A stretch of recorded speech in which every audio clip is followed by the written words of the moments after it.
Boa tarde a todos. Sejam bem-vindos para a nossa segunda edição do Revisar Sua OAB. Espero que estejam bem animados, bem motivados para a última aula do dia. Né? Que bom. Que bom, porque esse aqui vai ser o ritmo de estudo de vocês daqui até o dia da prova. Na verdade, só está começando. Então, é muito bom que os senhores se acostumem o mais rápido possível. Aula de manhã, sábado, aula à tarde no sábado, aula de manhã no domingo, simulado à tarde no domingo e as lives que são obrigatórias. Tá bom? O pessoal já falou sobre as lives, imagino.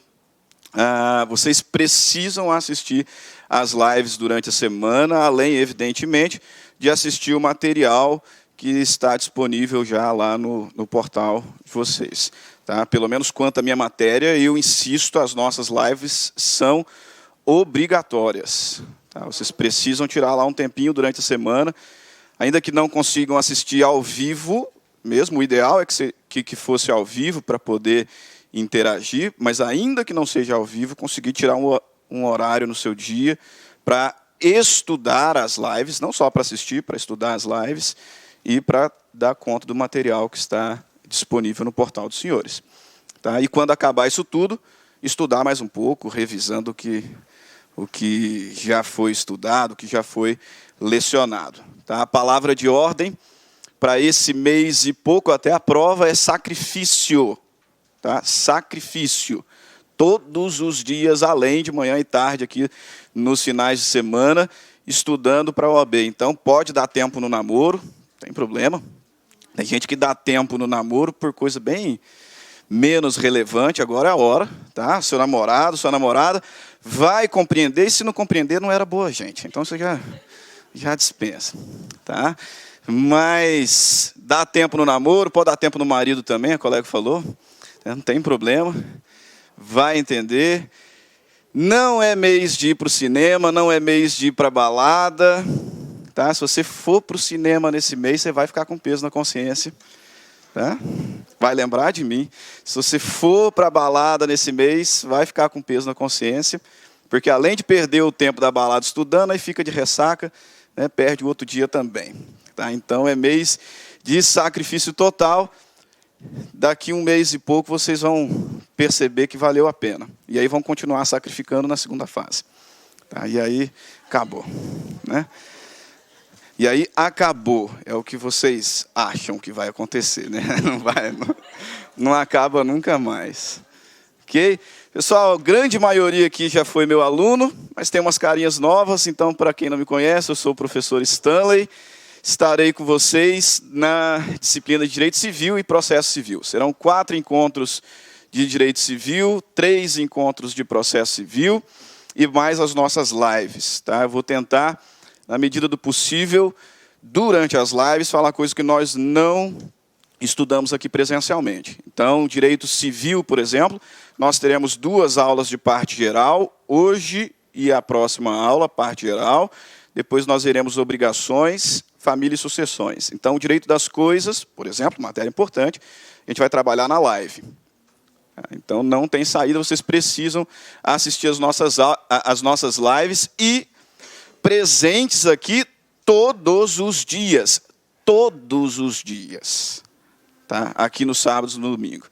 Falo isso porque na nossa primeira edição, tinha alguns alunos que não entenderam muito a ideia de sacrifício.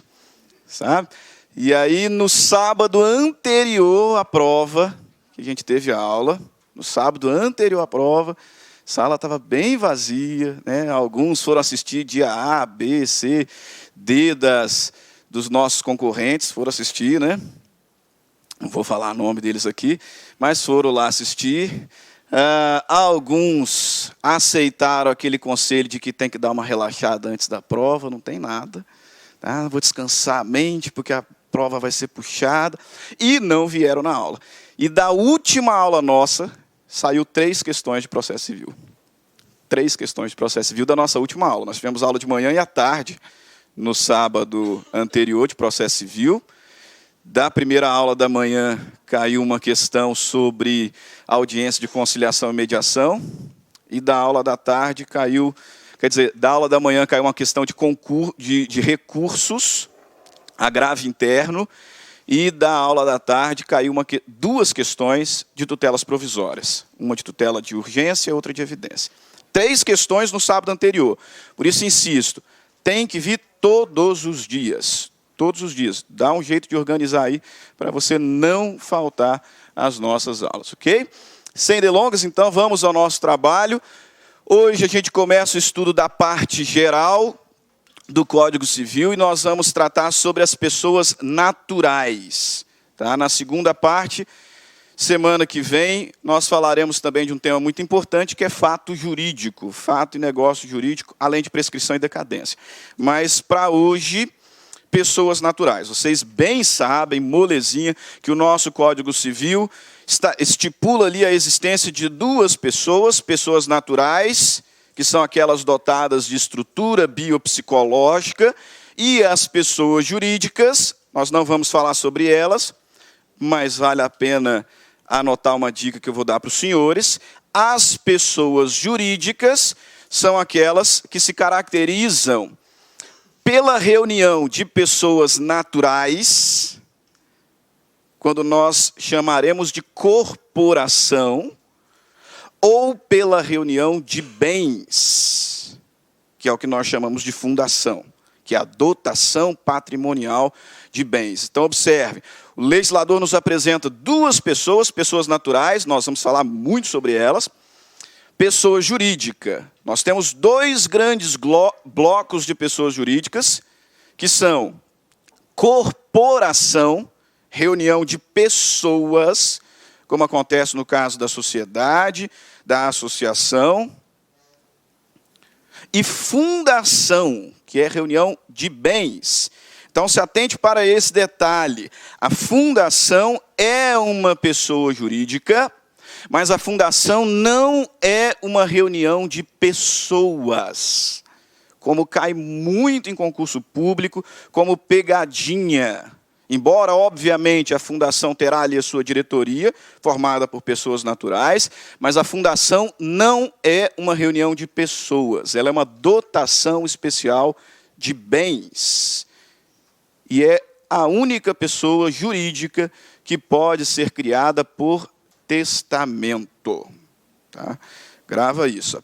A fundação ela pode ser criada por testamento, e é a reunião de bens, é a dotação de bens para uma finalidade não patrimonial, não econômica. Tá? Ao contrário da associação. Associação é pessoa. Tá? Associação é reunião de pessoas para fins não econômicos. Fundação é dotação de bens. Dotação de bens, e ela pode ser criada por testamento. Mas o foco da nossa primeira aula são as pessoas naturais, aquelas dotadas de estrutura biopsicológica. E quando nós falamos sobre pessoas naturais, 3 são os institutos fundamentais que vocês estudam lá no primeiro ou no segundo semestre do direito, por isso que cai muito na OAB, porque isso aqui vocês estudaram há 4 anos atrás, e a FGV faz de propósito, então coloca agora. 3 institutos fundamentais que muitos acabam se esquecendo durante o curso do direito. Sobre o que estou falando? Personalidade, capacidade de direito e capacidade de fato. Capacidade de fato. Tá? São os 3 institutos basilares do Código Civil no que tange a pessoa natural. Personalidade jurídica, capacidade de direito e capacidade de fato. Você tem que entender a diferença entre esses 3 institutos para não cair em nenhuma espécie de pegadinha durante a prova. No que diz respeito à personalidade, personalidade é o atributo que define a pessoa. Tá? Isso aqui é até interessante você começar a entender isso do ponto de vista jurídico, porque, na verdade, nós falamos em pessoas, nós utilizamos essa expressão pessoas por conta da personalidade.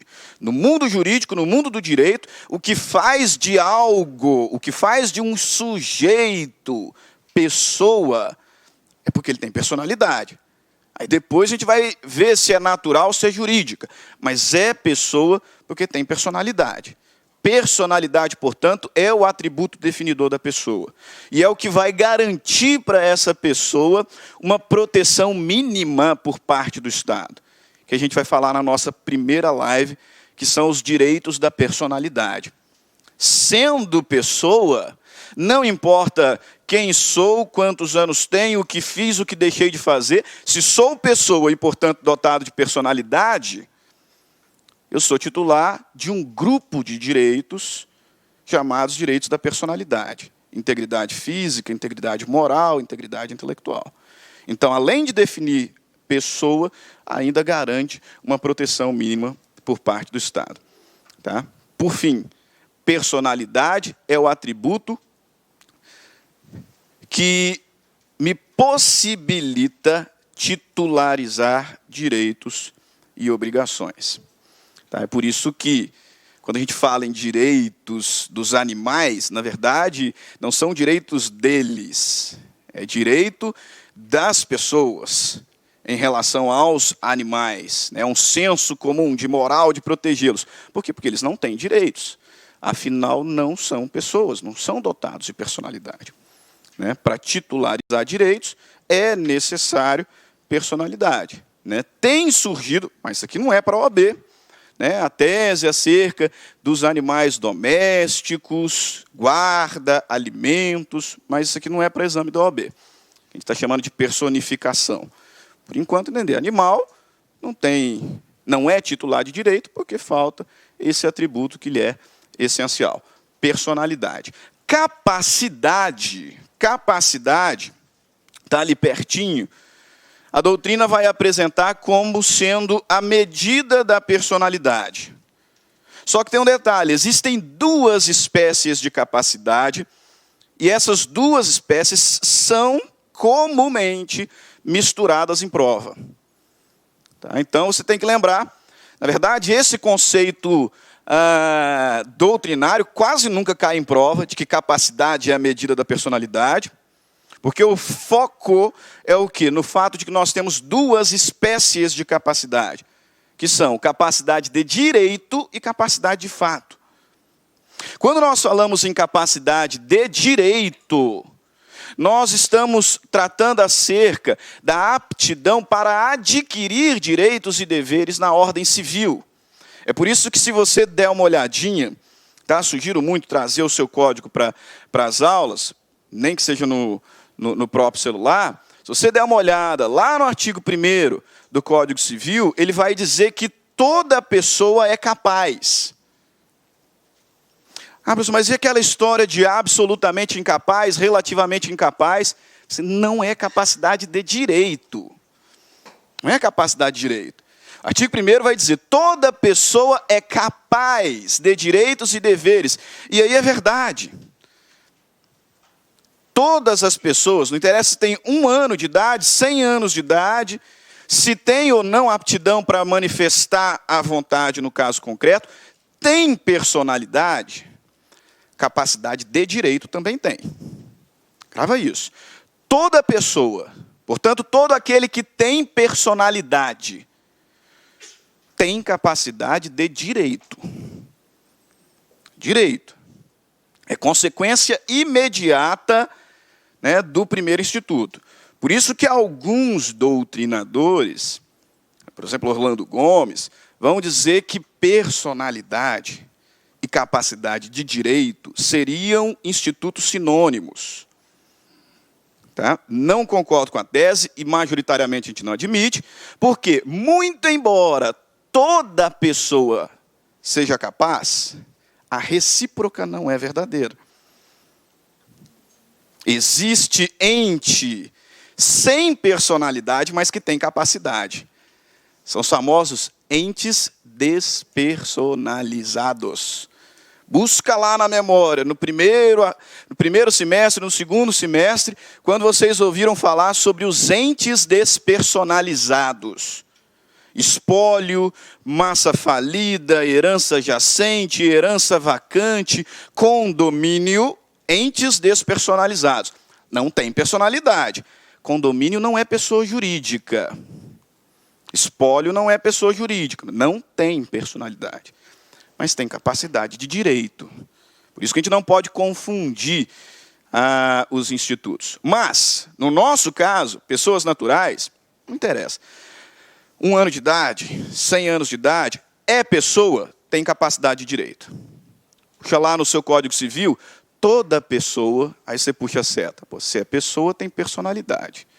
Então, todo aquele que tem personalidade é capaz de direitos e deveres na ordem civil. Por que você tem que entender que toda pessoa é capaz de direitos e deveres? Porque nem toda pessoa é capaz de fato. Capaz de fato. Quando nós passamos, então, a falar sobre a capacidade de fato, ou capacidade de exercício, são expressões ali correlatas, capacidade de fato, capacidade de exercício, aqui sim, nem toda pessoa tem. É aqui, portanto, que vai surgir o famoso absolutamente incapaz, o relativamente incapaz, o plenamente capaz. Nesse contexto, o absolutamente incapaz não tem capacidade de fato, mas ele tem capacidade de direito, porque ele é pessoa. O relativamente incapaz tem capacidade de fato só para alguns atos. Por exemplo, para votar, para fazer testamento. Para outros, ele precisa de assistência. E o plenamente capaz, por que plenamente capaz? Porque ele tem tanto capacidade de direito quanto de fato. Por isso que é plenamente capaz, porque ele tem os dois. Capacidade de direito e capacidade de fato. Ok? Então, capacidade de fato é a aptidão para exercer os direitos e deveres na ordem civil. Esse aqui, o incapaz, de fato, vai precisar de outro alguém para praticar certos atos. Por isso que, quando a gente propõe uma ação de alimentos, chega lá a mãe no escritório, fala, eu quero ajuizar uma ação de alimentos contra o meu ex-marido. Aí fala, não, mas você tem 27 anos, formada, está trabalhando, tem renda, por que você quer alimentos contra o ex-marido? Eu falei, não, é para o meu filho. Eu falei, então é o filho que vai ajuizar, porque é dele o direito. Como ele não tem capacidade de fato, a senhora vai representá-lo, no caso concreto, mas o direito é dele. Ele não pode exercer sozinho. Por isso vai precisar de suprimento. Então, são os 3 institutos fundamentais quando a gente fala sobre pessoa natural. Algumas questões aqui para a gente colocar em prática. Essas primeiras observações, você notar como pode cair na prova. E ali, assinale a opção correta acerca das pessoas naturais e jurídicas.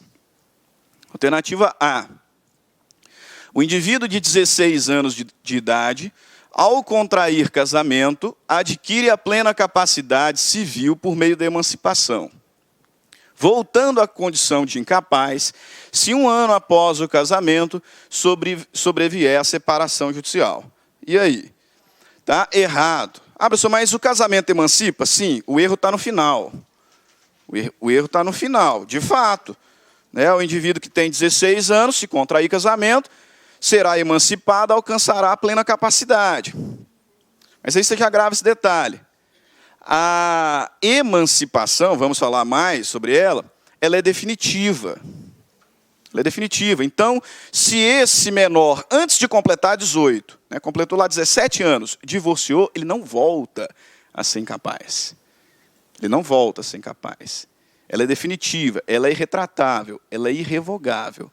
Cuidado, já vou chamar a atenção dos senhores, ela é anulável. Então, pode acontecer desse indivíduo voltar a ser incapaz Se o casamento for anulado, aí sim. Aí sim. Aqui não, ele separou, ele divorciou, então fica. Né? Segunda alternativa, letra B. Na sistemática do Código Civil, não se admite a declaração judicial de morte presumida sem decretação de ausência. A gente sabe que admite. Né? Vamos falar sobre morte já já. Então está errado. C. A personalidade civil da pessoa natural tem início a partir do nascimento com vida, independentemente do preenchimento de qualquer requisito psíquico. E aí? Certo ou errado? Vamos adiante. A existência legal das pessoas jurídicas de direito privado começa com o início de suas atividades jurídicas. A existência da pessoa jurídica é no registro do ato constitutivo no respectivo cartório. Então, a alternativa correta, letra C. E aqui eu quero chamar a sua atenção para o que eu vou falar daqui a pouquinho. De fato, prevalece na jurisprudência a teoria concepcionista, de que a personalidade começa da concepção. Só que o Código Civil, letra da lei, e 90% das questões, letra da lei, fala em nascimento com vida. A personalidade começa do nascimento com vida, colocando a salvo os direitos do nascituro desde a concepção. Então, se cair início da personalidade na sua prova, você coloca nascimento com vida, porque é texto da lei. Tá? Se cair início da personalidade, como está ali, independente do preenchimento de qualquer requisito. Tá? O erro da letra D, a existência legal das pessoas jurídicas se dá, ou começa, melhor dizendo, com o registro do seu ato constitutivo no respectivo cartório. Pessoa é todo ente físico ou moral suscetível de direitos e obrigações, sendo, portanto, sujeito de direitos. Tendo o fragmento do texto acima como referência e considerando os dispositivos do Código Civil relativos às pessoas natural e jurídica, assinale a opção correta. A capacidade de exercício da pessoa natural corresponde à sua inaptidão para ser sujeito de direito.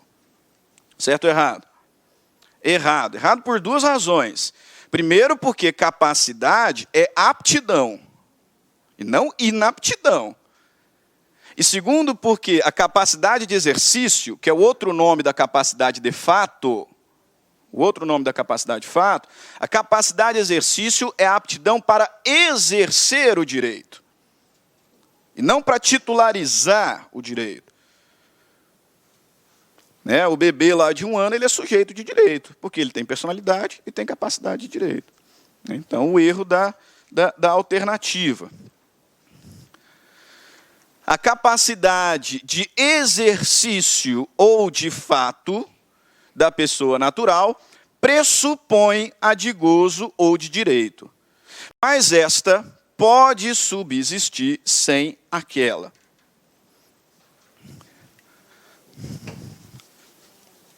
E aí? Certo, pessoal. Aqui é até um jogo de palavra. Por isso que você tem que ter bem estruturado na sua mente o que é capacidade de fato, o que é capacidade de direito. Toda pessoa que tem capacidade de fato tem antes a de direito. Por isso que a primeira frase está correta. A capacidade de exercício ou de fato da pessoa natural pressupõe a de gozo ou de direito. Não tem nenhum plenamente capaz sem capacidade de direito. Então, de fato, pressupõe a de direito. Mas é possível que tenha pessoas só capazes de direito. Então, a capacidade de direito não pressupõe a de fato. Por isso, do jogo de palavras. A capacidade de exercício ou de fato pressupõe a de gozo ou de direito.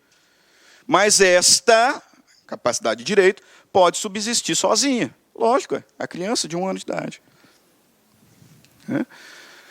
C. A incapacidade relativa da pessoa natural não pode ser suprida. Pode, nós já veremos. Representação e assistência. E D. totalmente errada. O estado político da pessoa natural indica a sua situação em relação ao matrimônio e ao parentesco consanguíneo por afinidade. Estado político tem a ver com nacionalidade, com naturalidade, que a gente estuda em direito constitucional. É matrimônio, parentesco, é estado familiar. É estado familiar, então não tem nada a ver com nada. Questões de outros concursos, mas que pode cair ali na sua, de alguma forma, na sua prova. De verdadeiro ou falso? Devido ao fato de serem absolutamente incapazes, os menores de 16 anos de idade não são considerados sujeitos de direitos e de obrigações. Certo ou errado? Errado. Errado. Né? O absolutamente incapaz é sujeito de direito, porque ele tem personalidade e tem capacidade de direito, ele não tem capacidade de fato. Então, errado. E quanto ao início da pessoa natural, já me adiantei, tá? São 3 teorias: teoria natalista, teoria concepcionista e teoria da personalidade condicional. Se na sua prova cair início da personalidade, você vai marcar natalista, mesmo que não concorde. Tá? Eu, por exemplo, não concordo que seja natalista. Mas se cair na prova, quando começa a personalidade, você vai marcar que é do nascimento com vida. Por quê? Porque esse é o texto do artigo 2º. A personalidade começa do nascimento com vida.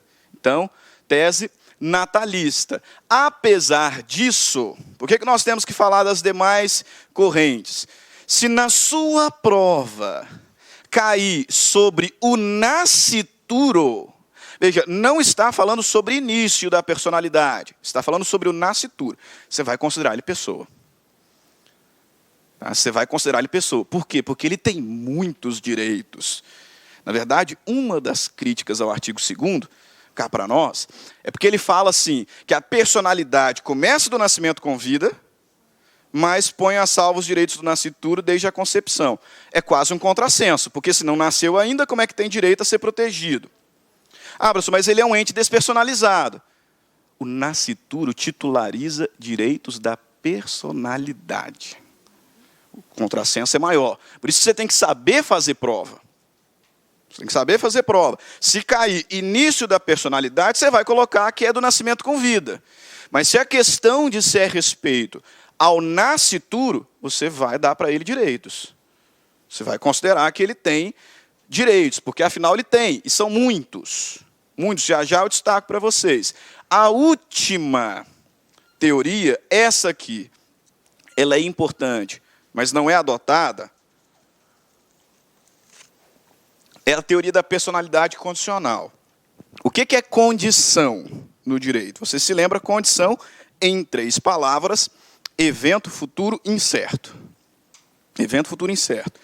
A teoria da personalidade condicional, ela defende a tese de que o nascituro é uma pessoa sob condição. Porque ele só vai adquirir personalidade quando nascer com vida. Então, vai muito ao encontro da teoria natalista. Tá? Ela é desprezada porque, se fosse uma pessoa sob condição, não tinha como pleitear os direitos desde já. A situação ali é eventual. Qual foi a relevância dela? Seguinte, continuo a insistir, se cair início, nascimento. Se cair nascituro, concepção. Só que aí você vai tomar um cuidado, que é decorrente da última tese.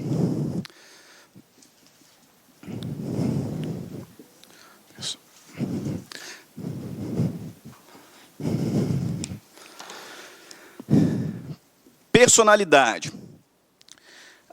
Com essa tese, que foi a última, não é adotada, nós passamos a ver a personalidade na jurisprudência de 2 formas. A personalidade formal e a personalidade material. Personalidade formal e a personalidade material. Aí veja bem, a personalidade formal é aquela que atribui a titularidade de direitos da personalidade. essa aqui começa da concepção. Essa aqui começa da concepção.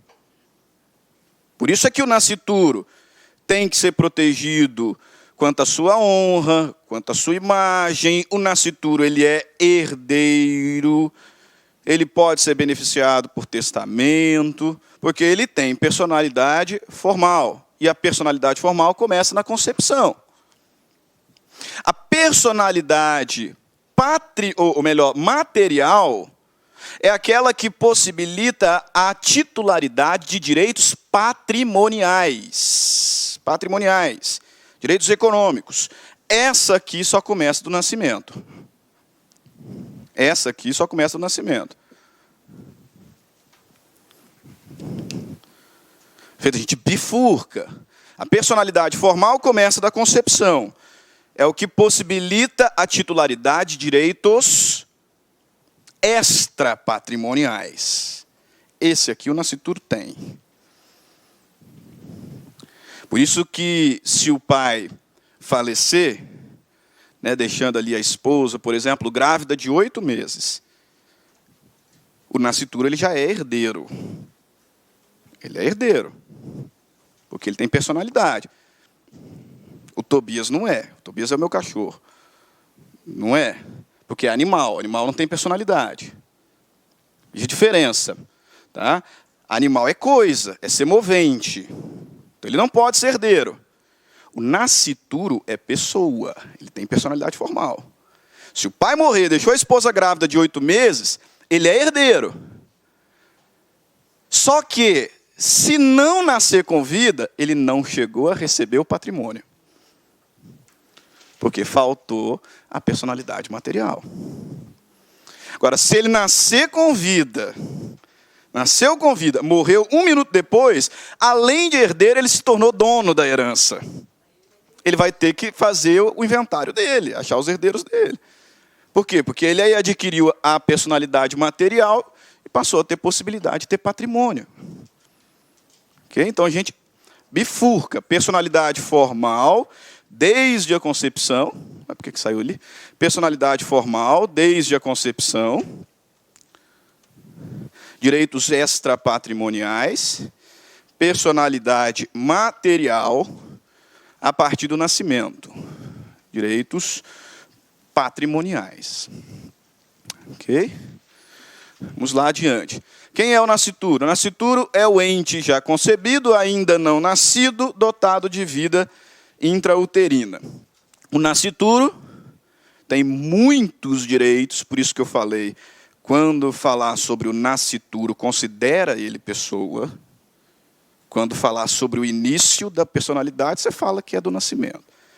Mas se o foco é o nascituro, ele é pessoa, porque só alguns, rol exemplificativo, o nascituro é titular de direitos da personalidade, então ele tem honra, tem direito à integridade física, ele tem direito à proteção pré-natal, a gente vai encontrar lá no ECA, tem direito a alimentos gravídicos, tem direito à herança, ele é considerado herdeiro, pode ser beneficiado por testamento, pode ser beneficiado por doação. E se uma mulher sofrer um acidente e perder o bebê que estava esperando, ela tem direito à indenização do DPVAT. O DPVAT é uma indenização securitária para quem sofrer acidente automobilístico ou morrer, né, em acidente automobilístico. Aí veja, o nascituro tanto é bebê, que se a mulher grávida perde o bebê em acidente de trânsito, ela tem direito a DPVAT. Agora, se ela perde o cachorrinho em acidente de trânsito, não tem. Por quê? Porque não tem personalidade. Né? Então, direitos do nascituro, só alguns. Tem muitos outros aí que nós vamos identificar. Quando é o nascimento com vida? Quando se dá o nascimento com vida? No exato momento em que respira. Tá? O que determina, no direito brasileiro, o nascimento com vida é a atividade cardiorrespiratória. Então, respirou, nasceu vivo. Eu nem sei se ainda usa, não, me parece muito arcaico, mas eu ouvi falar que ainda usa, né, aquele exame clínico chamado docimasia hidrostática de Galeno.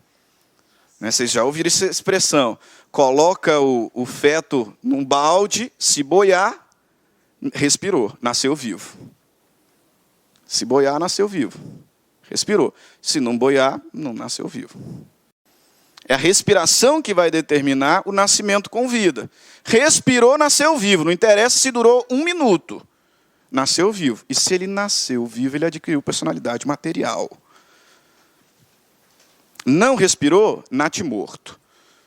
Não respirou, natimorto. A gente vai encontrar lá no artigo 29 da Resolução 001 do Conselho Nacional de Saúde. Veja lá, nascimento vivo é a expulsão ou extração completa do produto da concepção quando, após separação, respire e tenha batimentos cardíacos, tendo sido ou não cortado o cordão umbilical, esteja ou não desprendida a placenta.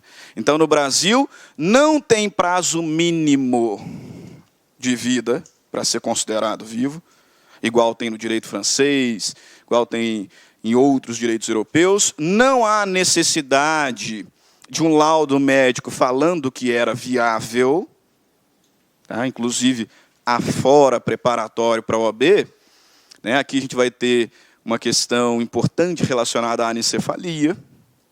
Se a mãe quiser manter o feto, nasceu, morreu, respirou, mesmo que não fosse viável, por conta da anencefalia, nasceu vivo. Nasceu vivo. Porque não precisa de um laudo médico falando sobre a viabilidade. Não é necessário o corte do cordão umbilical. Tão só respiração. Atividade cardiorrespiratória, resumo das três teorias. Perfeito. Personalidade, capacidade de direito, capacidade de fato, momento da aquisição da personalidade e momento do nascimento com vida. Outro ponto importante, esse aqui é um dos mais importantes, teoria da incapacidade. E se eu estou falando de incapacidade, eu estou falando de capacidade de fato. De fato. Porque toda pessoa é capaz de direitos. Toda pessoa tem capacidade de direito. Nem toda pessoa tem capacidade de fato. Portanto, é no contexto da capacidade de fato que a gente vai encontrar a teoria da incapacidade, que vai estabelecer a progressão absolutamente incapaz, relativamente incapaz, plenamente capaz. Todos vocês aqui, a menos que alguém esteja fazendo o curso só para estudar mesmo, porque está no 8º semestre, porque está no 7º semestre, todos vocês aprenderam lá no início da faculdade um rol de absolutamente incapazes, um rol de relativamente incapazes, e aquilo que vocês aprenderam está errado. Tá? Por quê? Porque em 2015, finalzinho de 2015, tivemos o advento do Estatuto da Pessoa com Deficiência. O Estatuto da Pessoa com Deficiência mudou tudinho que vocês estudaram lá no 2º semestre. Vocês aprenderam lá sobre os absolutamente incapazes, um rol de absolutamente incapazes, um rol de relativamente incapazes, e aquilo não está mais correto. Mas aquilo ainda cai muito em concurso, porque tem muita gente que acha que é verdade ainda. Tem muita gente que não se atentou para o fato de uma mudança legislativa nesse meio do caminho. Vocês viram, lá no início da faculdade, o artigo 3º dessa forma aqui, ó. Código Civil, antes do Estatuto da Pessoa com Deficiência, são absolutamente incapazes de exercer pessoalmente os atos da vida civil. Os menores de 16 anos, os que por enfermidade ou deficiência mental não tiverem o necessário discernimento para a prática desses atos. 3, os que, mesmo por causa transitória, não puderem exprimir sua vontade. Beleza, vocês aprenderam dessa forma. O artigo 3º agora só tem caput. O Estatuto da Pessoa com Deficiência revogou todos os incisos e mudou o caput, passando a dizer o quê? São absolutamente incapazes os menores de 16 anos. Ponto. Ponto. Aí a gente tem que mudar algumas coisas aqui na mente. Não tem absolutamente incapaz maior de 16. Não tem. Então pode aparecer lá na sua prova, como pegadinha, questões falando sobre deficiência, sobre não ter discernimento para as práticas dos atos da vida civil. Grava isso. Absolutamente incapaz, só menor de 16. Só. Não inventa. Só menor de 16 anos. Vai cair lá na sua prova falando sobre o deficiente. O deficiente, sem condições para a prática dos atos da vida civil, ele é. Aí vai aparecer. Ele não é absolutamente incapaz. Se ele tiver mais do que 16 anos, ele não é. A menos que, como já caiu numa prova, aí depois o aluno falou assim, professor, o senhor disse que o deficiente não era absolutamente incapaz. Aí eu marquei isso e eu errei na prova. Porque a alternativa dizia assim, um rapaz com uma enfermidade mental grave, sem aptidão para a manifestação da vontade, que tinha, à época, 14 anos de idade, praticou determinado ato. Não pela deficiência, ele tinha 14 anos de idade. Pela idade, ele era absolutamente incapaz. Pela idade. O único critério que define a incapacidade absoluta é a idade. Só critério etário. Só critério etário. Beleza. O artigo 4º ficou igual? Não. O artigo 4º também mudou. O artigo 4º que vocês aprenderam dizia lá assim, são incapazes relativamente a certos atos ou a maneira de os exercer os maiores de 16, menores de 18. Os ébrios habituais, os viciados em tóxicos e os que por deficiência mental tenham o discernimento reduzido. Os excepcionais sem desenvolvimento mental completo e os pródigos. Perceba o seguinte, qual foi a finalidade do Estatuto da Pessoa com Deficiência? Tirar da mente popular de que alguém será incapaz só por conta da deficiência. A ideia é de que ninguém será incapaz, seja absolutamente ou relativamente. Ninguém será incapaz só por ser portador de uma deficiência física, de uma deficiência intelectual, qualquer que seja. Não mais. Então, expressões como deficiência mental, como estava lá no inciso 2º, excepcionais, como estava no inciso 3º, isso foi cortado. Caí lá na sua prova. Assim, enunciado simples.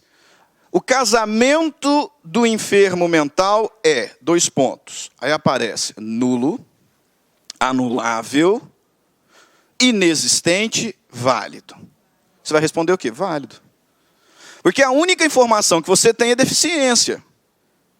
E essa informação não faz do indivíduo incapaz. Toma cuidado com esse detalhe. Se a única informação que você tiver for deficiência, você tem que presumir capacidade. Por isso que você vai falar que o casamento é válido. Ele é presumivelmente capaz. Olha como é que ficou o novo artigo 4º do Código Civil. São incapazes relativamente a certos atos ou a maneira de os exercer os maiores de 16, menores de 18, os ébrios habituais e os viciados em tóxico, aqueles que por causa transitória ou permanente não puderem exprimir sua vontade. Atenção, porque muitas das vezes, o deficiente, o enfermo mental, ele vai se enquadrar aqui no inciso 3º. Aí veja, não por conta da deficiência, mas por não poder manifestar a vontade, por causa permanente, por causa transitória, ele será relativamente incapaz. Não por conta da deficiência, mas por não poder manifestar a sua vontade no caso concreto. Causa transitória ou permanente. E os pródigos?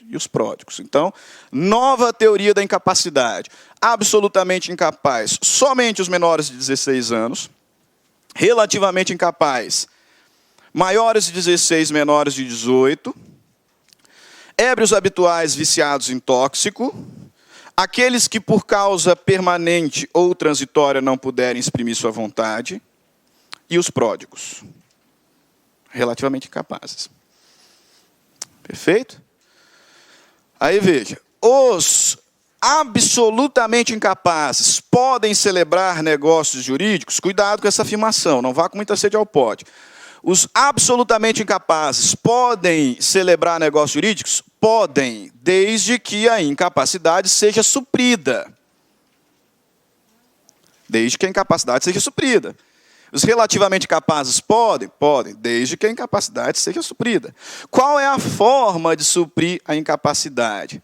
No caso do absolutamente incapaz, o suprimento é representação. No caso dos relativamente incapazes, o suprimento é assistência.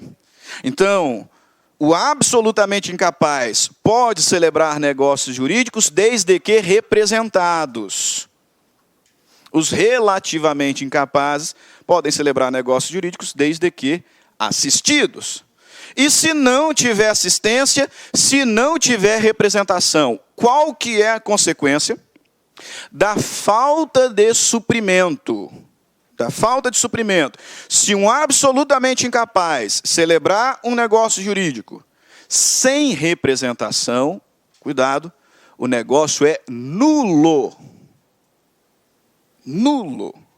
Se o relativamente incapaz celebrar um negócio jurídico sem assistência, o negócio é anulável. A essa altura do campeonato, às vésperas de fazer uma prova da OAB, não tem como usar nulo e anulável como se fossem expressões sinônimas. Não são. Tá, igual eu vejo muitos falando, inclusive muitos advogados, colocam lá nulo, eu estou colocando muito nulo, né? A petição está ficando pesada, eu vou colocar uma... Aí coloca anulável. Assim, não. Nulo e anulável não são expressões sinônimas. Definitivamente não. A gente vai ver as muitas diferenças entre nulo e anulável na próxima aula, quando a gente falar de fato jurídico. Por enquanto, você já pode guardar. Se o absolutamente incapaz celebrar um negócio jurídico sem representação, nulou. Nulou, nulidade absoluta. Se o relativamente incapaz celebrar um negócio jurídico sem assistência, anulável, nulidade relativa. Nulidade relativa. Perfeito? Algumas questões sobre o tema. Veja ali, ó. Olha como é que eles podem tentar derrubar você na prova, você tem que tomar cuidado. Tá? A respeito da LINDB e das pessoas, dos negócios jurídicos, da prescrição, da prova, do fato jurídico, julgue o item seguinte. Pessoa que se encontre com paralisia cerebral é considerada absolutamente incapaz, porque não pode exprimir a sua vontade. Certo ou errado? Errado. Errado. Porque só tem um critério que define a absoluta incapacidade. Idade. Só idade. Só é absolutamente incapaz o menor de 16. Só. Então eles vão fazer de tudo para te levar ao erro. O sujeito está com paralisia cerebral. Relativamente incapaz. Relativamente incapaz. Professor, mas não disse quantos anos que ele tinha, né? Podia ter 15, podia ter 14, podia ter 16, podia ter 30. Então, se você vai presumir alguma coisa, você presume pela capacidade. É sempre assim que faz. Podia ter 15? Podia ter 30? Tá bom. Não tenho essa informação, então eu presumo a capacidade. Aí, pela paralisia cerebral, por conta do inciso 3º, relativamente incapaz. Próxima. Será considerada absolutamente incapaz a pessoa que, por causa permanente, não puder exprimir sua vontade, caso em que necessitará de representante legal para exercer os atos da vida civil. Errado. Errado. Mais uma vez, só a idade. Isso ali é inciso 3º do artigo 4º.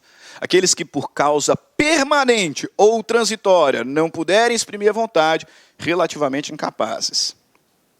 As crianças e os adolescentes com menos de 16 anos de idade são absolutamente incapazes de exercer pessoalmente os atos da vida civil.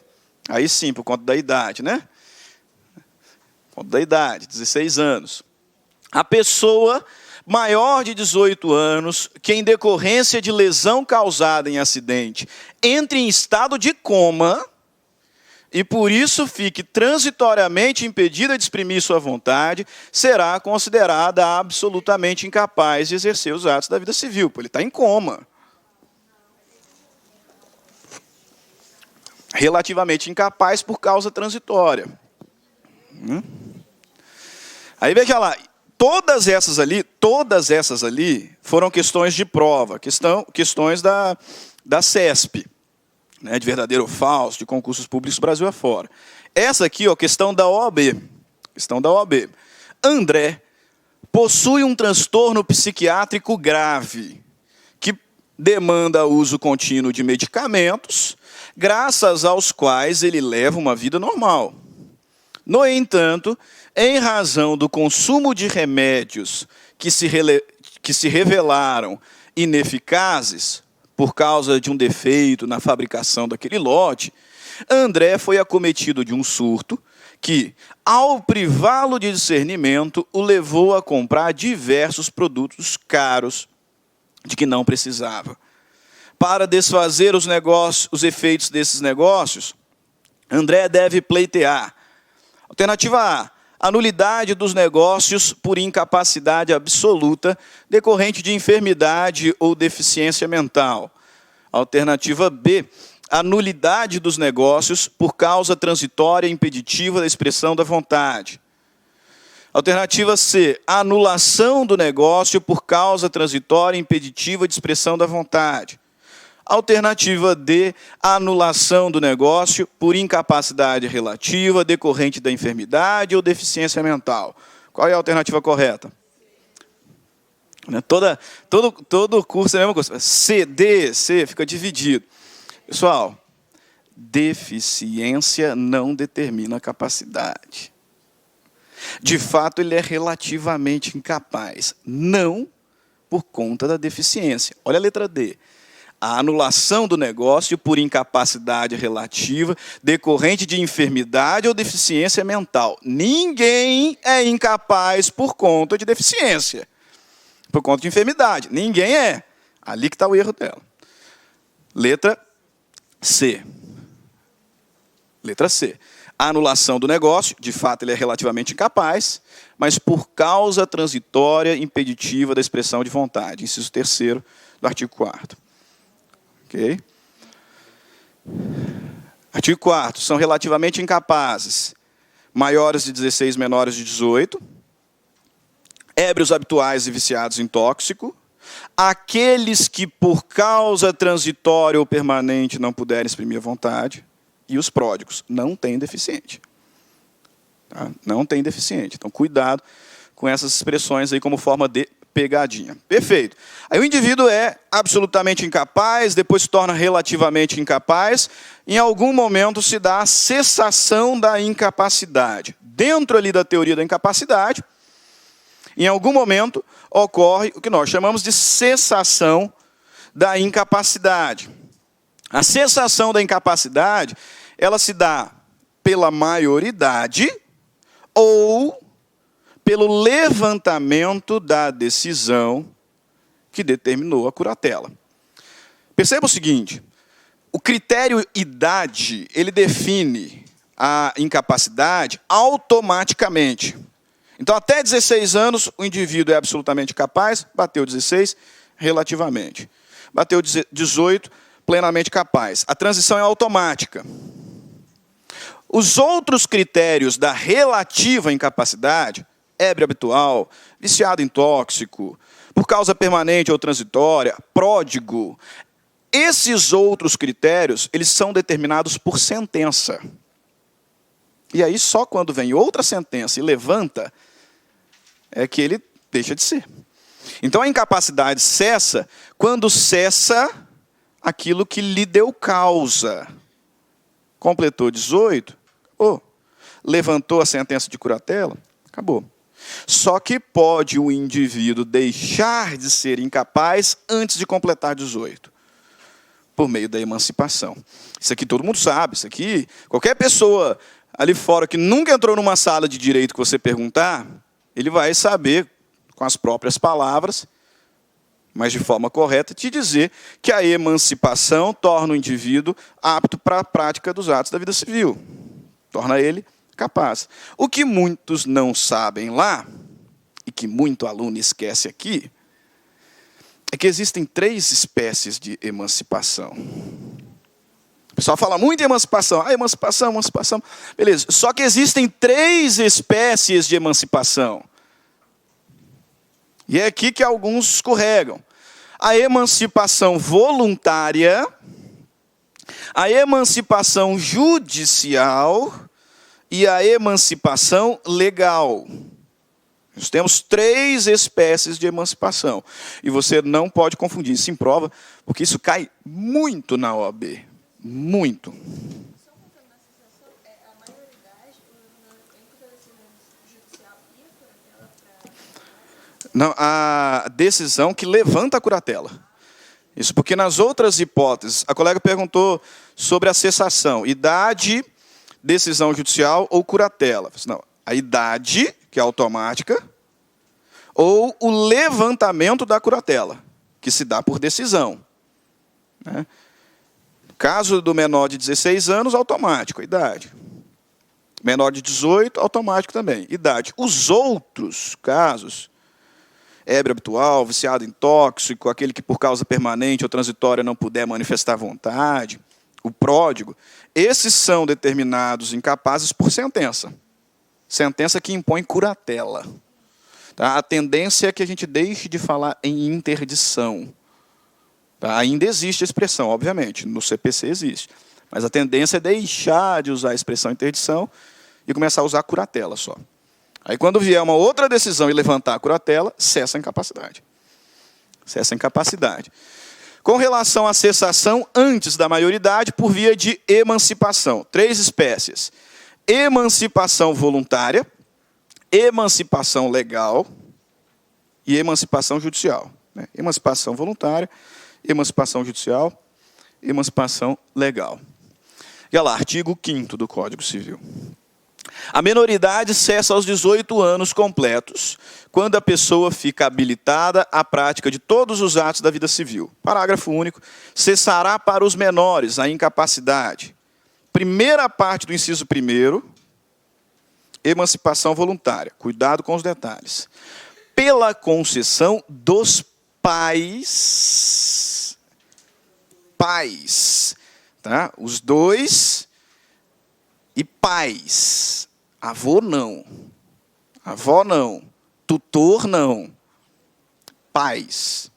Pela concessão dos pais, ou um deles, na falta do outro. Então, aquele pai que... Que isso? Ah, tá. É o aulão que está lá embaixo. Aí você tem que gritar, fazer grito de guerra. Frescuragem desses concursos que não é nosso, né? Não sei o quê. Aí você tem que gritar, né? Bater. Ah, vão derrubar a gente aqui de cima, né? Pela concessão dos pais, ou um deles na falta do outro. Beleza, né? Divorciou. Aquele pai que nunca está presente, a mãe vai emancipar sozinha. Né? Afinal, falta, né? Nunca está presente. Você está em falta. Você, não, a falta aqui é morte.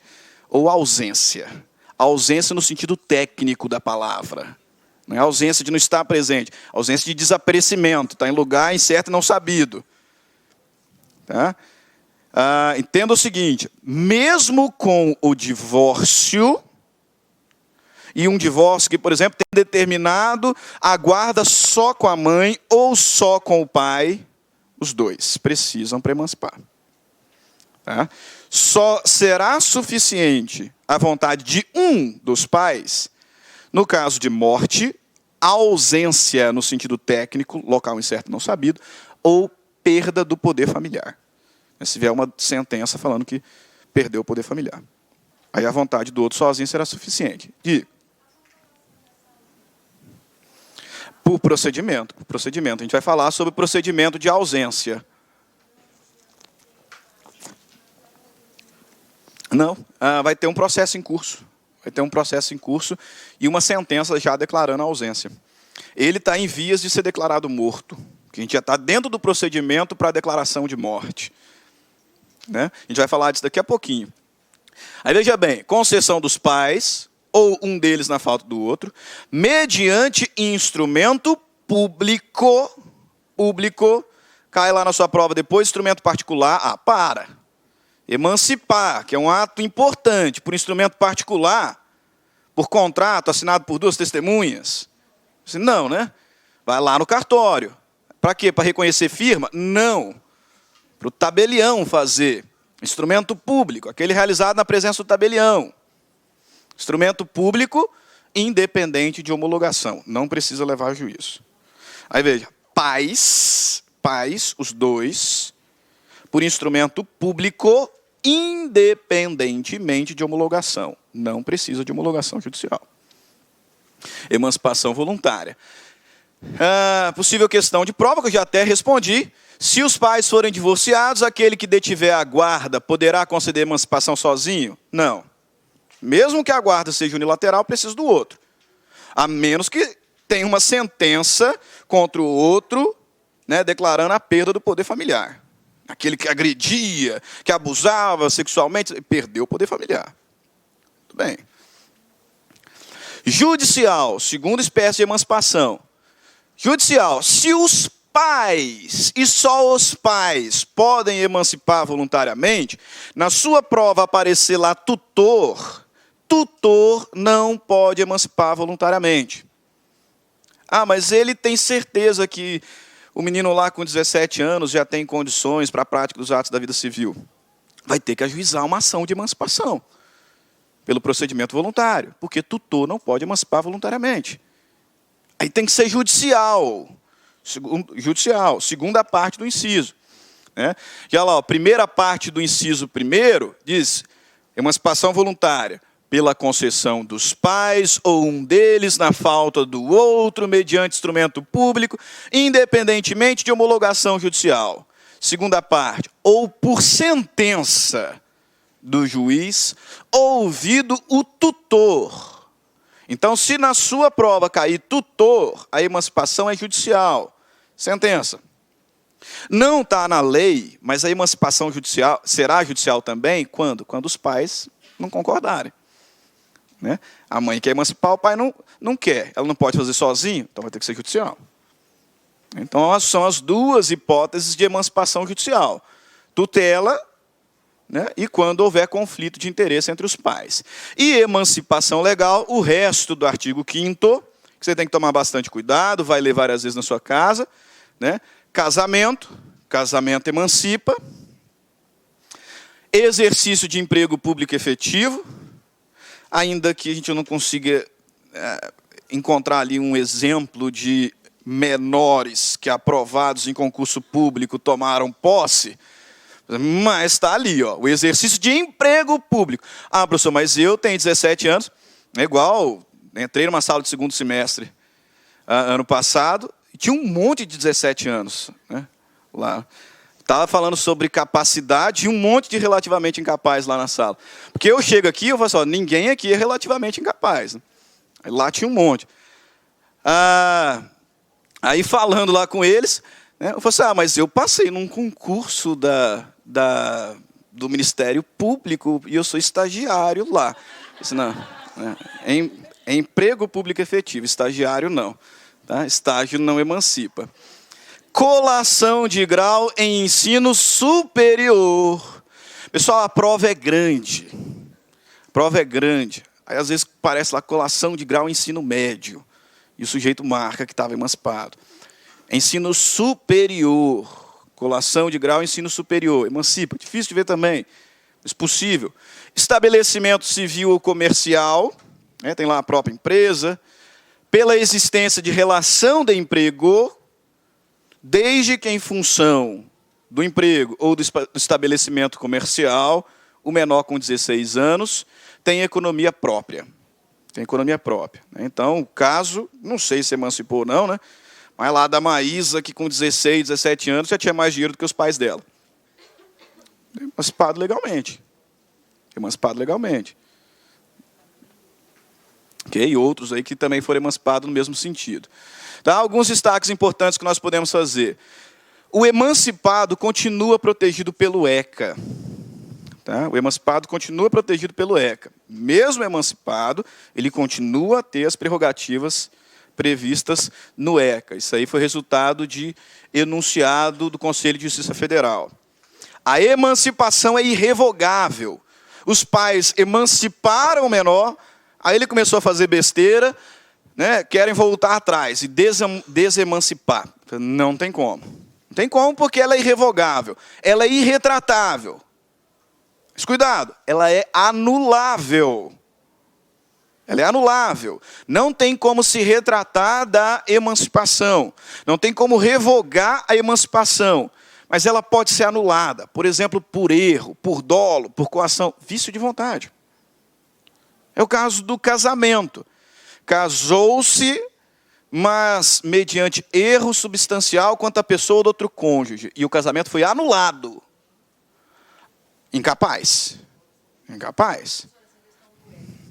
Então, significa que, mesmo emancipado, ele continua, ele não tem maioridade penal. Não, maioridade penal não. É emancipação para os atos da vida civil, exato. Ele se torna plenamente capaz para os atos da vida civil. Aí até um outro detalhe interessante, né? O emancipado pode tirar CNH? Não pode.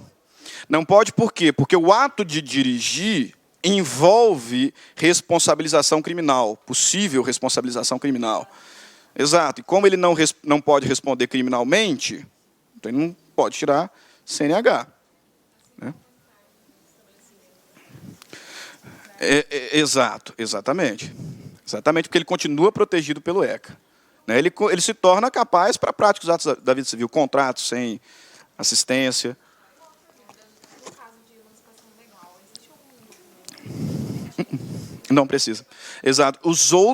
As outras duas espécies de emancipação precisam ser registradas no cartório de pessoas. Aqui não, ela é automática. Então, é bom em que você vá lá e certifique.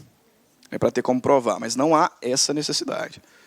Exato. Mas não há necessidade, não é condição para a emancipação. É o registro.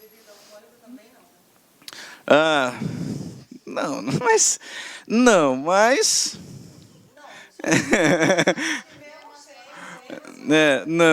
Não pode. Menores de 18, porque envolve responsabilização criminal. Atos da vida civil. Tá? Os pais, que vocês sabem, respondem pelos atos do filho. Se o filho for emancipado, eles não deixam de responder, não. A diferença é que agora eles passam a responder solidariamente. Se não fosse emancipado, os pais responderiam sozinhos, que foi a questão anulada da última prova. A questão anulada da última prova.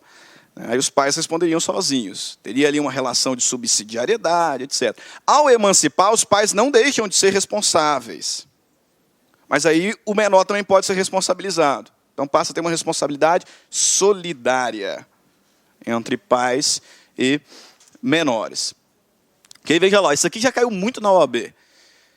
Pedro, em dezembro de 2011, aos 16 anos, se formou no ensino médio.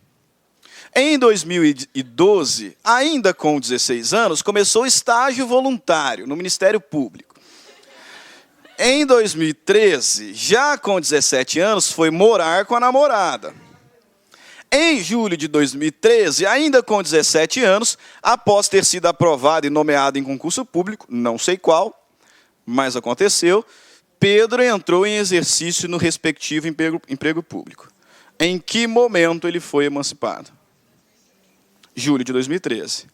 Julho de 2013, quando ele entrou no exercício do emprego público. Tá? Porque colação de grau em ensino médio não emancipa. Ele começou o estágio voluntário, também não emancipa. Foi morar com a namorada. Primeiro detalhe. Foi morar com a namorada, não falou em união estável. Não falou em união estável. Falou namorada. Namorada. Mesmo que tivesse falado união estável não emancipa. Casamento emancipa. Casamento emancipa. União estável não. Então, mesmo que tivesse falado, não emancipa. Há uma tendência da gente mudar isso por conta de decisões recentes. Mas, por enquanto, o que nós temos? Os tutores de José consideram que o rapaz, aos 16 anos, tem maturidade e discernimento necessários para praticar os atos da vida civil. Por isso, decidem conferir ao rapaz a sua emancipação. Consultam, para tanto, um advogado, que lhes aconselha corretamente no seguinte sentido: José poderá ser emancipado em procedimento judicial com a oitiva do tutor sobre as condições do tutelado. José poderá ser emancipado via instrumento público, sendo desnecessária a homologação judicial. José poderá ser emancipado via instrumento público ou particular, sendo necessário procedimento judicial. José poderá ser emancipado por instrumento público com averbação no registro de pessoas naturais. Alternativa correta, pessoal, tutor. Tutor, emancipação judicial. Tutor judicial. Tutor não tem como ser por escritura pública. Né? Gustavo completou 17 anos de idade, tudo OAB, tá? Tudo OAB. Gustavo completou 17 anos de idade em janeiro de 2010. Em março de 2010, colou o grau em curso de ensino médio. Em julho de 2010, contraiu matrimônio com Beatriz. Em setembro de 2010, foi aprovado em concurso público e iniciou o exercício de emprego público efetivo. Por fim, em novembro de 2010, estabeleceu-se no comércio, abrindo um restaurante. Fera, né? Fica espetacular, né? Diferente, né? Diferenciado o sujeito. Quando é que ele foi emancipado? Quando ele casou, né? Quando ele casou, no momento do matrimônio. Ao ensejo da separação judicial de Carlos e Cláudia, o juiz determinou que a guarda do filho do casal, Mário, então com 16 anos de idade, ficaria com o pai, por considerar que o filho já tinha maturidade suficiente para dirigir sua pessoa e administrar seus bens. Carlos elaborou um instrumento particular de emancipação e o encaminhou para o registro competente, sem que a mãe do menor tivesse conhecimento. Na hipótese, a emancipação é válida, pois cabe prioritariamente ao pai emancipar o filho. É válida, pois o pai, por estar com a guarda do filho, detém o poder familiar com exclusividade. É válida, pois qualquer dos genitores pode emancipar o filho, independente da vontade do outro. Não, pais. Não é válida, exclusivamente porque o poder familiar deve ser exercido em igualdade de condições pelo pai e pela mãe. Então, não é válida, porque além do poder familiar dever ser exercido em igualdade de condições pelo pai e pela mãe, a emancipação voluntária somente pode ser materializada por instrumento público. Alternativa correta. O erro da D não é nem só por mais completo, é pelo exclusivamente. Tem dois erros. Além dele ter feito sozinho, ele fez por instrumento particular. Então tem dois erros. Só pode emancipar por instrumento público. Perfeito? Aí o sujeito nasce, ele cresce, torna relativamente incapaz, torna plenamente capaz e morre. Último ponto sobre pessoa natural. Na aula que vem a gente tratar sobre fato jurídico. Fim da pessoa natural. Quando que a personalidade ela é extinta? A personalidade ela é extinta com o evento morte. Artigo 6º do Código Civil, a existência da pessoa natural termina com a morte. Presume-se esta quanto aos ausentes, nos casos em que a lei autoriza a abertura de sucessão definitiva. Perfeito. A personalidade se extingue com a morte. Só que existem 3 espécies de morte. O Código Civil, ele prevê a existência de 3 espécies de morte. Morte real, que é a morte de corpo presente. O corpo está aqui na frente, foi atestado, tem laudo médico falando que o sujeito morreu. Então está morto. Pronto, não precisa presumir nada. Morte real. E a morte presumida. com decretação de ausência ou sem decretação de ausência. Presumida por quê? Porque não tem corpo. Não tem corpo, então vou ter que presumir. A diferença da morte real para presumida é a existência do corpo. O corpo está aqui na frente, tem laudo médico nesse sentido, então está morto. Morte real. Não tem corpo. Só que desapareceu. Não voltou mais. Está envolvido em algum grande acidente. Então eu vou presumir a morte. E essa presunção da morte pode se dar com decretação de ausência ou sem decretação de ausência. Tá? Aí perceba o seguinte, a questão até lógica. Um caso é um caso, outro caso, outro caso. O sujeito está envolvido num acidente de proporções enormes, como nós tivemos recentemente agora, com a barragem de Brumadinho, não achou o corpo, mas tem provas de que ele realmente estava lá. Eu não preciso submeter a família a todo um procedimento de ausência que é longo, para decretar a morte e as consequências dela. Por exemplo, possibilitar um inventário, com distribuição da herança, etc. Preciso. Porque é muito provável que esteja morto. Então, eu não vou declarar ausência. Agora, o sujeito sumiu de casa e não voltou mais. Não tem prova dele de envolvimento com alguma situação que justifique a morte. Não tem como eu declarar morto agora. De imediato, não. Desapareceu. Está em local incerto e não sabido.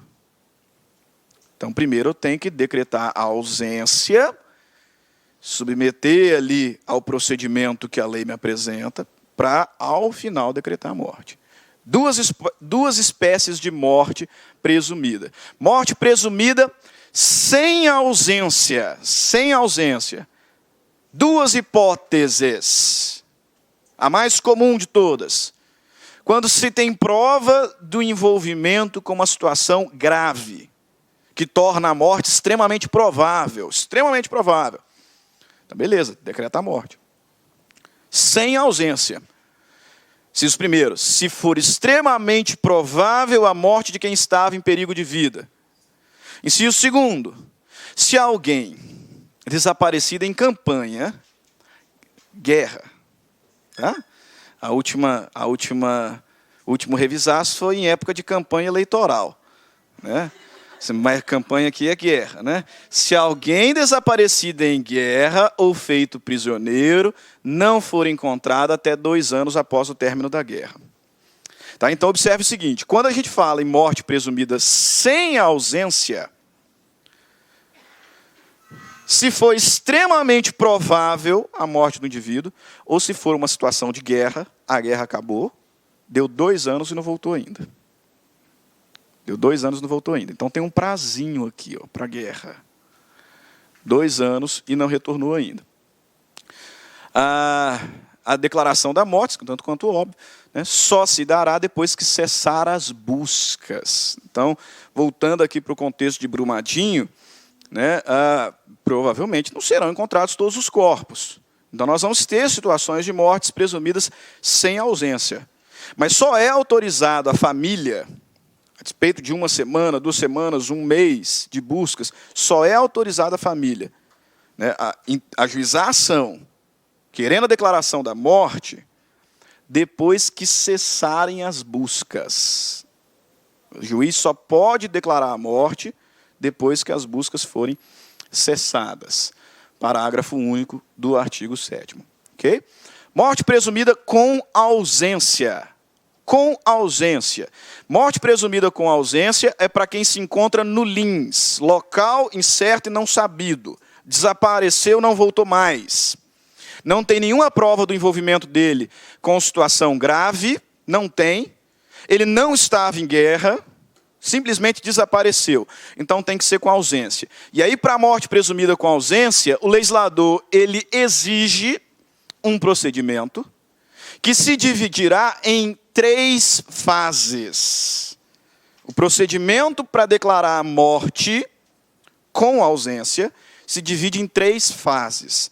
Quais são as fases procedimentais da morte presumida com ausência. Primeira fase, curadoria de bens. Curadoria de bens. Família propõe a demanda querendo a declaração da morte, só que com prévia ausência.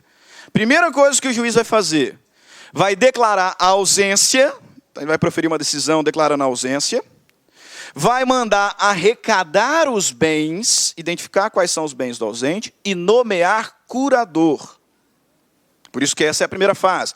Vai nomear alguém para administrar os bens. Perfeito.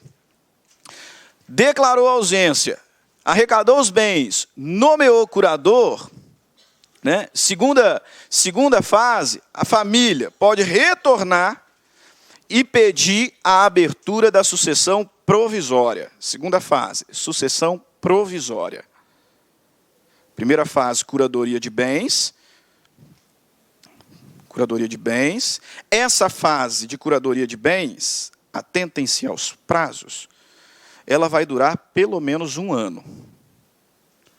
O legislador vai falar o seguinte, que em regra geral, em situações normais, o indivíduo desapareceu, a família propõe a demanda, arrecada bens, nomeia curador. 1 ano depois, a família pode retornar, né, ou o interessado pode retornar, pedindo a abertura da sucessão provisória.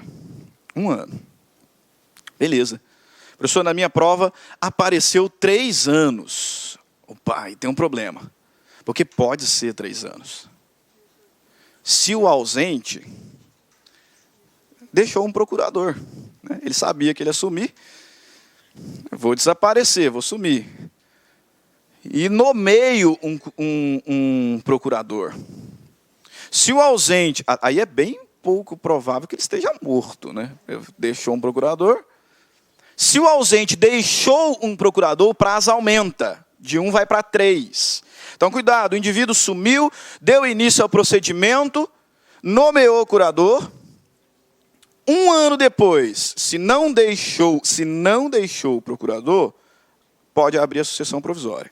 Se deixou o procurador, 3 anos. Só 3 anos. Aí volta e pede a abertura da sucessão provisória. O que acontece na sucessão provisória?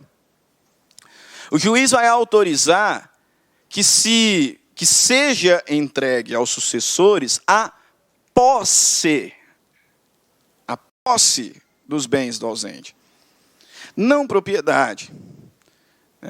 Na live sobre direito das coisas, a gente vai falar sobre posse e propriedade. Perfeito. Aqui passa posse.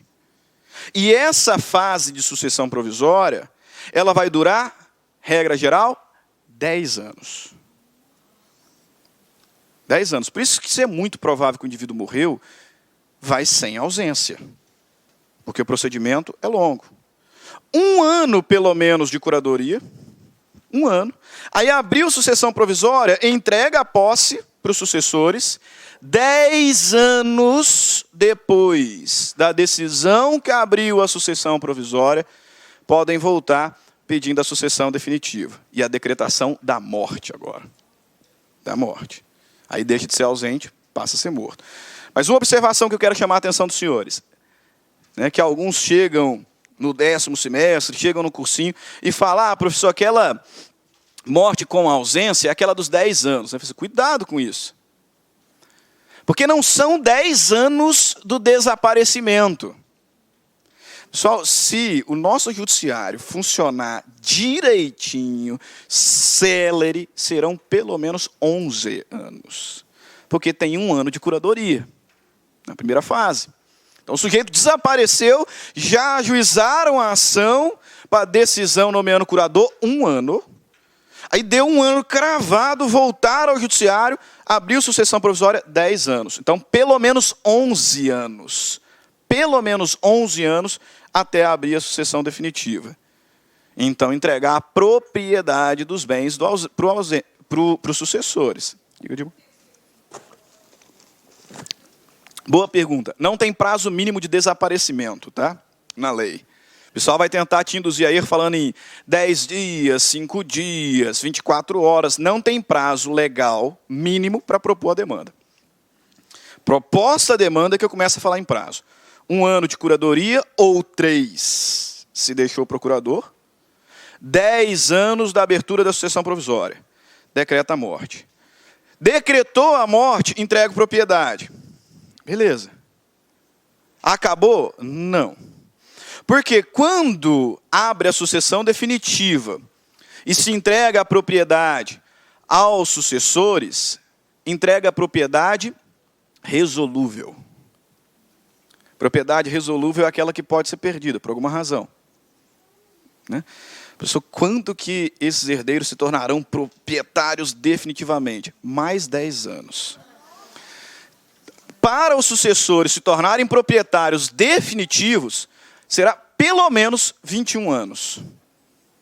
1 ano de curadoria, 10 de sucessão provisória, abriu a sucessão definitiva, eu entrego propriedade. Só que propriedade resolúvel, porque se o indivíduo voltar, ele pega.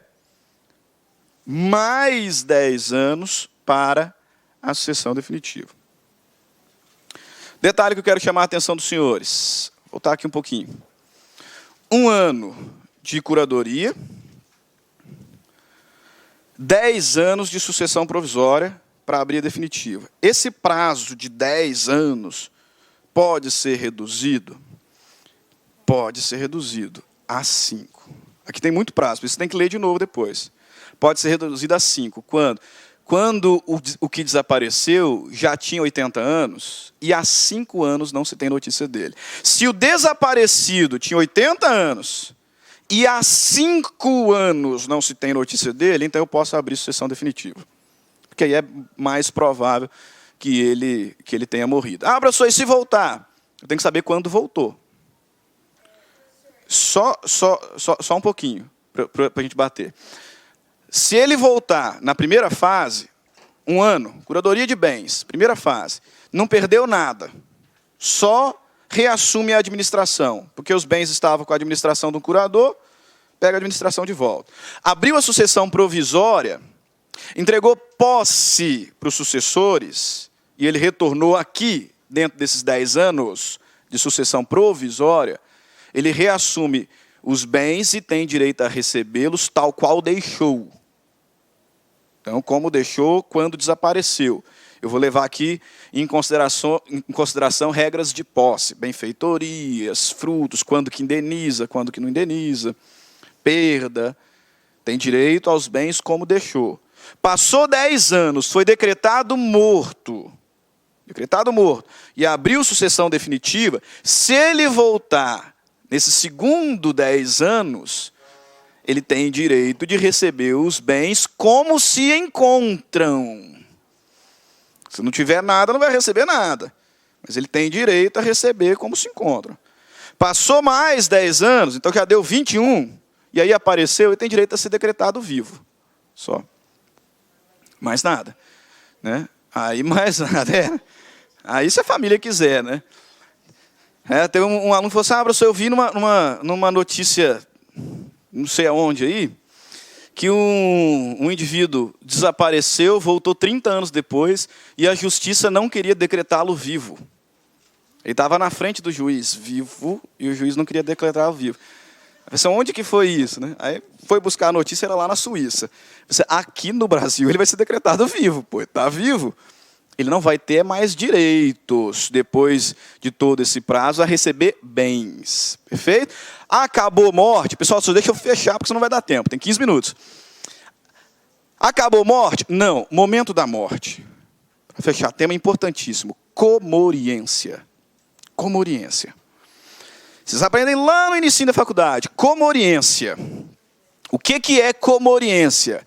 Comoriência é presunção de morte simultânea. A comoriência não é uma espécie de morte. Eu tenho morte real, morte presumida sem ausência, morte presumida com ausência. Comoriência é a presunção legal de morte simultânea. Quando? Quando eu não consigo identificar a ordem dos falecimentos. Aí quando a gente fala isso lá no segundo semestre, o aluno olha para a cara da gente, qual a diferença que faz? Morreu pai e filho lá na situação de Brumadinho. Pai e filho desapareceu. Tivemos casos de família inteira. Pais e filhos que morreram no evento. Não sei quem morreu primeiro. Qual que é a relevância de dizer que morreram juntos, no mesmo instante? Sucessória. Quando a gente fala em direito das sucessões, a gente aprende lá que tem um princípiozinho. Tem muitos aqui que estudaram sucessões comigo. Alguns até que reprovaram em sucessões comigo. Mas isso a gente deixa de lado, né? Tem um princípio chamado droit de sesine. Droit de sesine. E esse princípio determina o quê? Que no exato momento da morte, o herdeiro se torna dono da herança. Se torna proprietário da herança. Independentemente de qualquer ato. O inventário não é o que faz do herdeiro dono. O formal de partilha não é o que faz do herdeiro dono, é o que regulariza a situação jurídica. Ele se torna dono no exato momento da morte. Aquela situação e eu conto em sala, aquela situação do acidente da Chapecoense, quando foi noticiado, o filho do Caio Júnior, que era o técnico, quase viajou com ele. Só não viajou porque tinha esquecido o passaporte. Exato. Se ele tivesse ido, a gente ia falar em comoriência. Aí você imagina comigo, caso hipotético, tem nada a ver aqui. Imagina que o Caio Júnior fosse divorciado. Divorciado.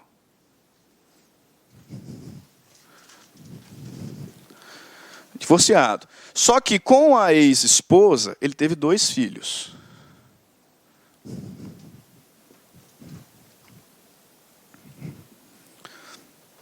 Com a ex-esposa, ele teve 2 filhos. Perfeito. Aí ele viajou com esse filho aqui. Acidente aconteceu. Os 2 morreram. Quando chegou lá o resgate, estavam os 2 sem vida, não sendo possível identificar a ordem do falecimento. Como ele já era divorciado e não tinha mais filhos, e não tinha netos também, tá? Tinha netos. O filho 2 morreu junto, foi declarado comoriente. Qual que é a consequência da comoriência? Comorientes não herdam reciprocamente. Por que a gente fala que morreu junto? Para não dar tempo de um herdar do outro. Porque por sesine, o sujeito sobreviveu 1 minuto ao outro, ele herdou, que é automático. Ah, estou em dúvida, então morreu junto. Porque aí não deu tempo de um herdar do outro. Comorientes não herdam reciprocamente. Se não foi possível identificar a ordem do falecimento, só tinha um herdeiro, 100% para esse filho. 100%. Agora, não, aconteceu o acidente, chegou lá, encontraram o corpo do pai, o filho ainda vivo, como aconteceu no acidente, foi levado com vida para o hospital. No hospital ele morreu, não deu comoriência. Eu sei.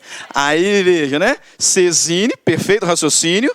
No exato momento que ele morreu, tinha 2 filhos vivos. 50-50. 50-50. Chegou no hospital, o filho morreu. Mas ele chegou a ser proprietário de metade da herança. Vou fazer o inventário dele. Ele não tinha descendentes, não tinha esposa. Opa. Para a mãe. A ex vai receber 50% do patrimônio do Caio Júnior, do técnico. Assim, não, ela vai receber a herança do filho. Na prática pode parecer isso, foi 50% para a ex. Mas foi para ela como herdeira do filho. Porque não teve comoriência. E a importância do tema. Não é possível identificar a ordem dos falecimentos, morreu junto, comoriente não herda reciprocamente. Ficou demonstrado que sobreviveu 5 minutos, opa, chegou a herdar. Chegou a herdar, tem que fazer o inventário dele. Tá? A mesma questão, né, do bebê lá, que a gente viu. Nasceu com vida, morreu logo depois, herdou, vai para a mãe. Né? Olha lá, ó. Raul, cidadão brasileiro, bem rápido aqui, hein? Raul, cidadão brasileiro, no meio de uma semana comum, desaparece sem deixar qualquer notícia para sua ex-esposa e filhos, sem deixar cartas ou qualquer indicação do seu paradeiro. Raul, que sempre foi um trabalhador exemplar, acumulara em seus anos de labor um patrimônio relevante. Como Raul morava sozinho, já que seus filhos tinham suas próprias famílias e ele havia se separado da esposa 4 anos antes, somente após uma semana, seus parentes e amigos deram por sua falta e passaram a se preocupar com seu desaparecimento. Sobre a situação apresentada, assinale a opção correta. Olha a pergunta que a colega fez lá atrás. Para ser decretada a ausência, é necessário que a pessoa tenha desaparecido há mais de 10 dias. Não tem prazo mínimo. Não tem prazo mínimo para eu começar o procedimento e ser decretada a ausência. Não tem. Em sendo declarada a ausência, o curador a ser nomeado é sua ex-esposa. Para, né? A abertura da sucessão provisória somente se dará ultrapassado 3 anos da arrecadação dos bens de Raul. Ele não deixou o procurador. Não está falando de procurador. 1 ano. 1 ano. Se Raul contasse 85 anos, e os parentes e amigos já não soubessem dele há 8 anos, poderiam ser feitas de forma direta a abertura da sucessão definitiva. Isso aqui foi curioso, porque a gente estudou isso aqui em sala, num outro curso. Aí eu falei, ó, lembra, que se o indivíduo tiver 80 anos, desapareceu, e há 5 não se tem notícia dele, 5 anos é suficiente para decretar a morte e abrir a sucessão definitiva. Aí o indivíduo me erra isso aqui na prova, professor, mas lá estava 85. Só que 85 é mais do que 80, né? Se ele tinha 80 anos, estava com 85 aqui, e lá falou em 8. 8 é mais do que 5, né? Decreta a morte, abre a sucessão definitiva. Joana e Alcindo, casados sob o regime da comunhão universal de bens, estavam a caminho de uma festa no litoral da Bahia, quando tiveram o carro atingido por um caminhão em alta velocidade. Quando a equipe de socorro chegou ao local, ambos os cônjuges estavam sem vida. Conforme o laudo pericial, não foi possível determinar se Joana morreu antes de Alcindo. Joana, que tinha 25 anos, deixou um parente vivo, seu irmão, Alfredo, enquanto Alcindo, que já tinha 59 anos, deixou 3 familiares vivos, seus primos, Guilherme e José, e seu sobrinho, Anderson. Considerando que nenhum dos cônjuges elaborou testamento, assinale a afirmativa correta. Tendo em vista a morte simultânea dos cônjuges, Alfredo receberá integralmente os bens de Joana, Alfredo é o irmão dela, e a herança de Alcindo será dividida em partes iguais entre seus herdeiros necessários, Guilherme, José e Anderson. Errado. Errado por algumas razões. Primeiro, eu tenho 2 primos e um sobrinho. Sobrinho, poxa, sobrinho é 3º grau colateral. Primo é 4º grau colateral. Então, primeira razão, não vai dividir entre os 3. Vai para o sobrinho a cota dele. E segundo erro, que os colegas já identificaram aqui na frente. Aqui não tem herdeiro necessário. Quando a gente olha o 1829, são herdeiros legítimos. Legítimos. Descendente, ascendente, cônjuge, companheiro, colaterais até 4º grau. Então, irmão, sobrinho, tio, primo.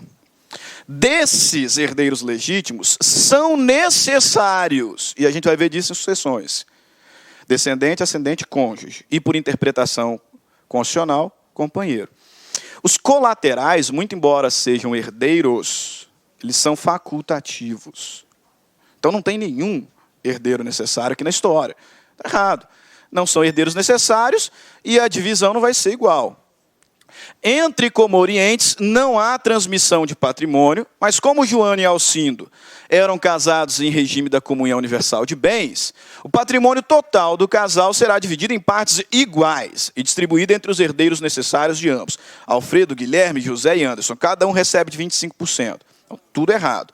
Não são herdeiros necessários e a partilha não vai ser dessa forma. C. Entre comorientes não há transmissão de patrimônio, e a herança de cada um dos falecidos será dividida entre seus respectivos herdeiros. Não falou mais necessário. Razão pela qual Alfredo, irmão de Joana, receberá integralmente os seus bens, 50%. Enquanto Anderson, sobrinho, herdará os bens de Alcindo. Perfeito. Perfeito. Parou de falar em herdeiro necessário, e agora o sobrinho fica com a parte dele, o irmão dela fica com a parte dela. Okay? O reconhecimento da morte presumida, quando for extremamente provável a morte de quem estava com a vida sob risco, independe da declaração de ausência, correto? Se ele estava em iminente perigo de morte, decreta a morte. Ana desapareceu após declarada encerrada as buscas. Em depoimento à polícia, seu marido afirmou que matou a mulher e deu seu corpo aos cães. Nesse caso, é correto afirmar: Ana teve morte presumida sem necessidade de decretação de ausência. Poxa, se essa informação dele é suficiente para condená-lo criminalmente por homicídio consumado, é também suficiente, né, para declará-la morta aqui no direito civil. É muito provável que ela esteja morta. Então, certo. Em grave acidente aéreo, Túlio desapareceu nos escombros, sendo que, após encerramento das buscas, seu corpo não foi encontrado. Bia, sua única filha e herdeira legítima, poderá requerer declaração de morte, sem ausência. Em grave acidente aéreo, ele desapareceu.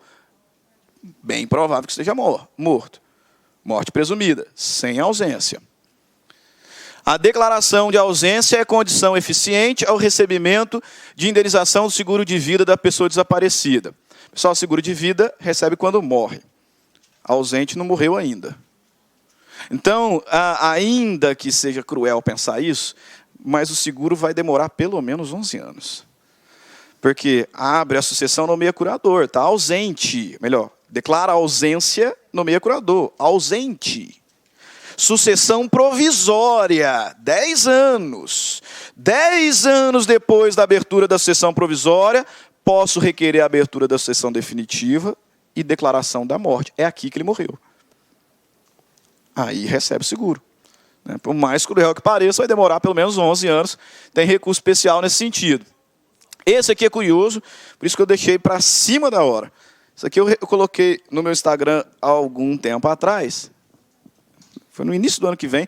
Foi uma questão da magistratura do Rio Grande do Sul. Curiosíssima, porque tem a ver com comoriência, tem a ver a espécie de morte e tem a ver, lá no inicinho, a aquisição da personalidade material. Veja lá, ó, José e Maria grávida, de 9 meses, sofreram um acidente automobilístico. José faleceu no acidente. Maria foi levada com vida ao hospital, ou seja, não teve comoriência. Morreu no acidente. Maria foi levada com vida ao hospital. E o filho que estava em seu ventre faleceu alguns minutos após o nascimento, tendo respirado. Nasceu com vida. Pai morreu no acidente, foi para o hospital, ele nasceu e respirou, nasceu vivo. O que significa que ele herdou do pai. Você imaginar aqui que comunhão universal, ela pegou a meação dela, e aí o filho herdou os 50%. Chegou a herdar. Na manhã seguinte, morreu logo depois. Na manhã seguinte, Maria também faleceu, em decorrência dos ferimentos causados pelo acidente. José e Maria não tinham outros filhos. Então, acidente de trânsito, marido morreu, ela foi levada para o hospital com vida, o bebê nasceu com vida e morreu. Aí olha só, vai fazendo a sua conta. pai morreu, o filho nasceu com vida. Ele herdou 50%, meação dela. O filho morreu. Passou para descendente, ele não tem, né? Acabou de nascer, também não era casado. Você vai para ela. Então ela está com tudo. E ela morre. Não tinham filhos, mas tinham pais. Poxa. O casal tinha uma fortuna de 50 milhões de reais em aplicações financeiras, numa conta conjunta, valores acumulados exclusivamente durante o período de casamento, sob regime legal de bens. É comunhão parcial, só que foi adquirido tudo durante o casamento. Então é dos dois. Os pais de José, Josefa e João, e os pais de Maria, Ana e Paulo, ingressaram em juízo postulando seus direitos hereditários. Assinale a alternativa correta. Os pais de Maria têm direito a 75% do valor da herança, e os pais de José o restante. Os pais de José têm direito a 75% do valor da herança, e os pais de Maria o restante. A herança deve ser atribuída totalmente aos pais de José, nada cabendo aos pais de Maria. A herança deve ser atribuída totalmente aos pais de Maria, nada cabendo aos pais de José. Sim, poxa, porque ele morreu, o bebê nasceu vivo, meação dela, herança do bebê. O bebê morreu, ela herdou do bebê, tudo para ela. E depois ela morreu. Sogro não herda, graças a Deus, né? Já não basta dizer que sogro é parente, dizer que ela é herdeira e é dose. Então vai tudo para os pais dela. Os pais dele não vão receber nenhum centavo, porque não tem comuriência. Foi possível identificar a ordem, e aí a gente aplica Cesine. Senhores, está encerrado. Até a próxima aula. Nos vemos semana que vem. Tchau, tchau. Clique lá.